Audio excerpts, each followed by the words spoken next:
আসসালামু আলাইকুম। প্রশাসনে বহু বাঘা বাঘা আমলা আছে, বহু বাঘা বাঘা আমলা আছে, কিন্তু তাদের দেখা যায় না, তারা চুপ থাকে, তারা নীরবে নিবৃত্তে কাজ করে অবসরে চলে যান। কিন্তু এখন আমলা হওয়ার সিস্টেম কি? আমলা হওয়াটা যখন হয় সরকারের অনুগত হইতে হবে, সরকারের অনুগত ছাড়া আমলা হওয়া যাবে না। তখন এসব পরিণতি আমাদের এইসব ডিসি অনুদের নিয়ে আলোচনা করতে হবে না তো কি করতে হবে বলেন? তারা নিজেরাই তখন তেলের ঝাঁকি, ঘিয়ের ঝাঁকি, মাখনের ঝাঁকি রাজনৈতিক নেতাদের পায়ে তো ঢেলে দিবেনি। কয়েকদিন আগে দেখলেন না, ওই যে জামাতের ঢাকা 17-র যে ক্যান্ডিডেট, ইলেকশনের আগে তারেক রহমানের তিনি প্রতিদ্বন্দ্বী, এই তার পরিচয়, তিনি আর্মি সম্পর্কে কি কথা বলে বসছেন। এগুলো হচ্ছে কি, আমাদের সিভিল প্রশাসনটা ডিফারেন্ট। সিভিল প্রশাসনে এখন আওয়ামী লীগ সময় থেকে আজকে পর্যন্ত আপনি কয়জন আকবর আলী খান তৈরি করতে পারছেন আমাকে বলেন? এই যে আবু আলম শহীদ খান সাবেক সচিব কথা বলে, কয়জন তৈরি করতে পারছেন? আওয়ামী লীগ আমলে তো বরঞ্চ খুব তুখুর জাদ্রেল আমলা কাজী হাবিবুল আওয়াল যতদিন চাকরি করছেন সুনামের সাথে করছেন, ন্যায়পরায়ণের সাথে করছেন। হাবিবুল আওয়ালের মতো মানুষকে পরে ইসিতে বসায় দিছে ডুবায়। আমলা বলতেই এখন হইতে হবে সরকারি দলের চাটুকার। ইউনুস তার মতো করে লোক আবিষ্কার করার চেষ্টা করছে, এগুলা না হয়েছে তার, না হয়েছে দেশের। এর আগে আওয়ামী লীগ আমল সম্পর্কে জানি, এখন আপনি কি বলবেন? আমার পরিচিত, খুব পরিচিত, খুব ভালোভাবে পরিচিত এই সিভিল প্রশাসনে, এখনকার সিভিল প্রশাসনে আমলা আছে। আপনার আমার দেখা ছাত্র জীবনে, আমরা যখন আওয়ামী লীগ সরকারের সময় 96 আওয়ামী লীগ সরকারের সময় ইউনিভার্সিটিতে, তখন সেই সময় ডাকসাইটে ছাত্রদল করতো, আমি অ্যাক্টিভলি ছাত্রদল করতাম। আমি একটা সময় অবাক হয়েছি, কারণ আমার নিজের এলাকায় আমি দেখে অভ্যস্ত যে হিন্দুরা মানেই হচ্ছে আওয়ামী লীগ করবে। হিন্দু, আমি কোনো, আমার বিশ্বাস করবেন ইউনিভার্সিটি জীবনের আগে আমি কোনো হিন্দু বিএনপি করা আমি এরকম পাইনি। ইউনিভার্সিটিতে এসে আমি খুব কাছে থেকে দেখছি, খুব ডেডিকেটলি বিএনপি করে, খুব যোগ্যতার সাথে প্রথমবার বিসিএস দিয়ে সরকারি চাকরি পাইছে। সেই লোক এখন পর্যন্ত প্রমোশন পায় না। আওয়ামী লীগ আমলে প্রমোশন পায় নাই, কারণ তারে তো ঘাইটা ঘুইটা তার পুরা আমল নামা দেখছে, দেখলো যে ছাত্র জীবনে ছাত্র দল করতো, আওয়ামী লীগ আমলে প্রমোশন হয়নি। ইউনুস আমলে প্রমোশন হয়নি। আমার ধারণা কি জানেন? আমার ধারণা হলো হিন্দু বইলা তার প্রমোশন হয়নি, কারণ এটা তো জামাতের সরকার ছিল। এখন আবার বিএনপি সরকারের সময় সেই যে সে জীবনে ছাত্রদল করছে, এখন পর্যন্ত কোনো আশার আলো দেখা যাচ্ছে না। এখনো সেই চুপটি করে টিমের এক জায়গায় আছে। তার প্রমোশন হবে কিনা আল্লাহ জানে, গড নোস। তো এই হচ্ছে আমাদের প্রশাসনের অবস্থা। যোগ্য লোক স্থান পাবে না, অযোগ্য তেলবাজ দলবাজরা তারা স্থান পেয়ে যাবে। তো এই যদি হয় তাহলে তো এইসব পরিণতি হবেই। আমার কাছে প্রশ্নটা জেগেছে কি জানেন? আমার সামনে যে কোনো মানুষই, এটা একেবারে ধরেন পাইক পেয়াদা শ্রেণীর, আমি নিজে খুব একেবারে জমিদার লাট বাহাদুর মনে করি, সেও যখন সেকেন্ডে সেকেন্ডে স্যার স্যার স্যার স্যার বলবে, মানে দেখেন 2 মিনিটে একটা মানুষে 64 বার বলা হচ্ছে।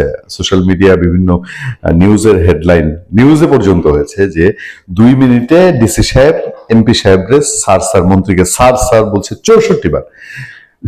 2 মিনিটে, 1 মিনিটে 60 সেকেন্ড, 2 মিনিটে 120 সেকেন্ড, 120 সেকেন্ডে 64 বার স্যার বলেছে।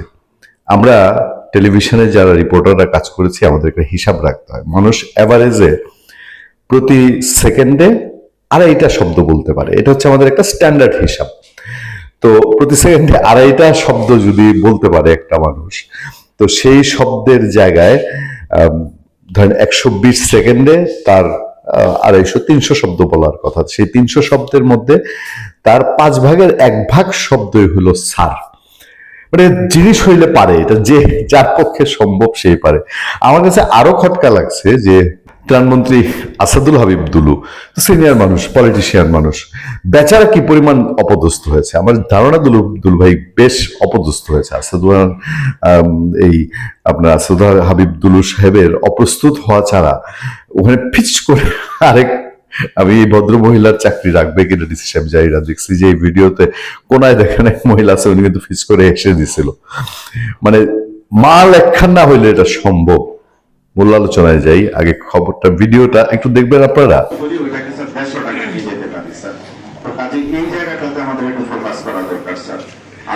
এই যে 5-6 সেকেন্ড শুনুন, 5-6 সেকেন্ডে কয়বার স্যার বলেছে, আরো কয়েকটা সেকেন্ড না হয় কষ্ট করে শুনেন। এগ্রিকালচারের যে বিষয়টা আছে স্যার, সেখানে স্যার আমাদের কৃষিভিত্তিক ঘটনা হলো, রংপুরে আয়োজিত এক উন্নয়ন সভায় দুর্যোগ ব্যবস্থাপনা ও ত্রাণ মন্ত্রী আসাদুল হাবিব দুলুকে উদ্দেশ্য করে জেলা প্রশাসন ডিসি এনামুল আহসানের ঘন ঘন স্যার সম্বোধন নিয়ে সামাজিক যোগাযোগ মাধ্যমে ব্যাপক আলোচনা সমালোচনা শুরু হয়েছে। মাত্র 2 মিনিটের সংক্ষিপ্ত বক্তব্যে মন্ত্রীকে অন্তত 64 বার স্যার বলে সম্বোধন করেছেন ডিসি। মঙ্গলবার বিকেলে জেলা প্রশাসনের সম্মেলন কক্ষে, আমি বুধবার কথা বলছি, সমতা ভিত্তিক আঞ্চলিক উন্নয়ন এবং শিল্পায়ন সম্ভাবনা শীর্ষক এক আলোচনা সভায় বক্তব্য দেওয়ার সময় একটি ভিডিও সামাজিক যোগাযোগ মাধ্যমে ভাইরাল হয়। ছড়িয়ে পড়া ওই বক্তব্যের ভিডিওতে দেখা যায় জেলা প্রশাসক এনামুল আহসান মন্ত্রীর সামনে রংপুরের বিভিন্ন উন্নয়ন প্রকল্প ও ভবিষ্যৎ পরিকল্পনার প্রস্তাবনা তুলে ধরছেন। তবে কথা বলার সময় তিনি প্রায় প্রতিটি বাক্যে একাধিকবার স্যার শব্দটি ব্যবহার করেন। ভিডিওটি প্রকাশ্যে আসার পর নেটিজেনদের মধ্যে এটি নিয়ে তীব্র হাস্যকর ও নেতিবাচক প্রতিক্রিয়া সৃষ্টি হয়েছে।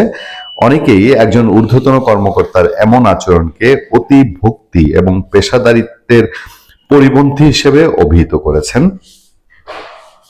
রংপুরের বিভাগীয় কমিশনার শহীদুল ইসলামের সভাপতিত্বে অনুষ্ঠিত এই সভায় বিশেষ অতিথি হিসেবে উপস্থিত ছিলেন প্রধানমন্ত্রীর উপদেষ্টা ডক্টর রাশেদ আল মাহমুদ তিতুমির। এছাড়া নীলফামারী ও গাইবান্ধা জেলার সংসদ সদস্যবৃন্দ, রংপুর রেঞ্জের ডিআইজি, রাজনৈতিক নেতৃবৃন্দ এবং ব্যবসায়ী প্রতিনিধিরা উপস্থিত ছিলেন।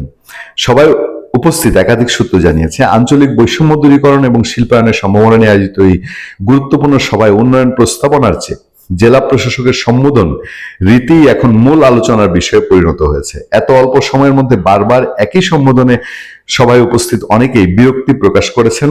সরকার একজন দায়িত্বশীল কর্মকর্তার এমন আচরণ প্রশাসনিক শিষ্টাচার লঙ্ঘন কিনা তা নিয়ে বিভিন্ন মহলে প্রশ্ন উঠছে।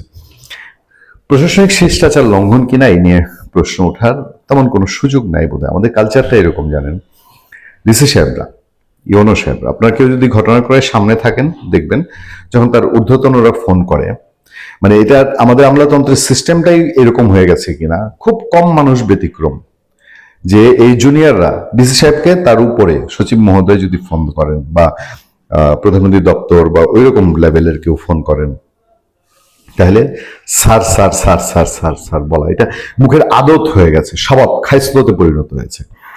আমি রংপুরের ডিসি সাহেবকে দোষ দিব না, রংপুরের ডিসি সাহেবকে দোষ দিব না, কারণ ওনাদের মানে এই সিস্টেমে ওনারা বড় হয়েছে। ওনারা যখন ইউনো ছিলেন, ওনারা যখন এসিলেন্ট ছিলেন, মানে মন মানসিকতাটাই এমন ভাবে ওখানে সেট হয়ে যায় যে আমাকে স্যার বলবেন।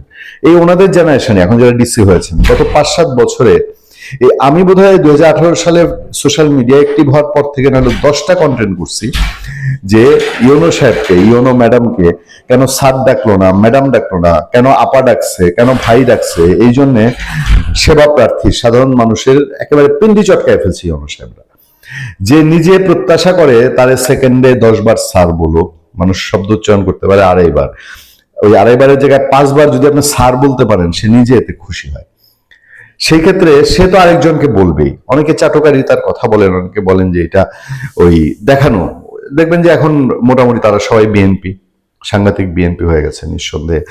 এবং এইটা প্রমাণ করার জন্য আমি তোমারই লোক, আমি তোমাদেরই লোক, এইটা প্রমাণ করার অন্যতম হলো এই যে আসাদুল হাবিব দুলু সাহেবকে স্যার স্যার বলতে বলতে ফেনা তোলা, আক্ষরিক অর্থে ফেনা তোলা যে শব্দটা, এটা আমরা দেখতে পেলাম। সিভিল প্রশাসন নিয়ে বহু তির্যক আলোচনা হয়। আমরা গত সপ্তাহে কয়েকটা কন্টেন্ট করেছি। এর আগে মান্ডুবানু কাজকর্মার করেছেন এই এক ইউনো, সেটাও আমি আপনাদেরকে হাতিয়ার ইউনো তারকে ক্লোজ করা হয়েছে। এগুলো আসলে আমাদের মানে নিজেদের আমলাতন্ত্রের মান যে নিম্ন, এইটা নির্দেশ করে, এর বাইরে কিছু না। একক এই রংপুরের ডিসি সাহেবকে কি দোষারোপ করার আছে বলেন? দেখ, আসাদ হাবিব দুলু পলিটিশিয়ান, জনগণের বার্তা শোনেন, তার কাছে এই স্যার স্যার বারবার ভালো লাগার কথা নয়। নিশ্চয়ই দুলু সাহেব পরবর্তীবারের জন্য ডিসি সাহেবকে রিকোয়েস্ট করবেন যে ভাই স্যার ডাকলে ডাইকেন, এতবার স্যার ডাইকেন না, আমার এমপি গিরিটা না থাকলে তোর আমি আপনার অত বড় স্যার না। ভালো থাকবেন, সুস্থ থাকবেন। আপনার সাথে আমি আতিক রহমান, পূর্ণিয়া।